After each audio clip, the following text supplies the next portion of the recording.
अमरावती जिल्ह्यातल्या दुर्गम आदिवासी मेळघाटात काम करून उत्कृष्ट वैद्यकीय अधिकाऱ्याचं पारितोषिक मिळवणाऱ्या या अस्थायी कर्मचाऱ्याकडे आज आपल्याच उपचारासाठी पैसा नाहीये। डॉक्टर कृष्णा मरस कोल्हे कर्करोगानं त्याला ग्रासले।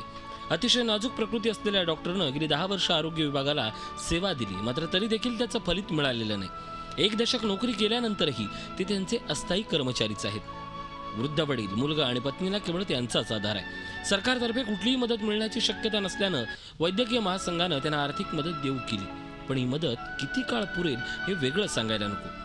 ते थोडंसं डिप्रेशनमध्ये गेले। एकाएकी एवढी मोठी बिमारी आहे आणि फायनान्सर कोणीच नाही, तर आपण कसं करणार म्हणून, पैसे कुठून आणणार म्हणून हे ते थोडंसं होतं त्यांचं, ते म्हणून त्या कारणाने ते लवकर टेन्शन घेतलेलं आहे।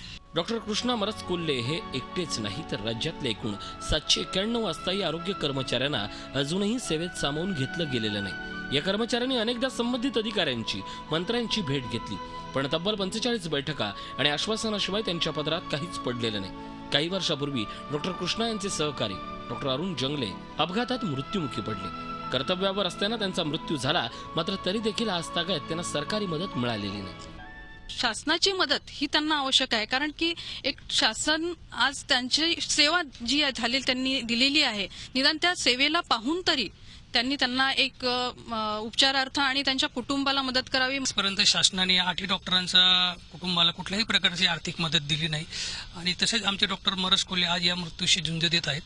त्यांनाही एक शासनाकडून एक आर्थिक मदत व्हावी आणि जो शासनाकडे आमचा जो अस्थायी स्वरूपाचा जो प्रश्न आहे तो जर मार्गी लागला असता तर आज या कुटुंबांवरती अशी गंभीर स्वरूपाची आणि अत्यंत दैनंदिन अवस्था आली नसती। लोकप्रतिनिधींचा पगार वाढवण्यासाठी कुठल्याही राजकीय पक्षांचा विरोध नसतो, उलट मतभेद विसरून सर्व राजकीय पक्ष एकत्र येतात। मग गेल्या 10 वर्षात एकाच पदावर कार्यरत असलेल्या या अस्थायी डॉक्टरांना कायम करण्याबाबत सरकार उदासीन का? अखिलेश शळवे, झी मीडिया, नागपूर।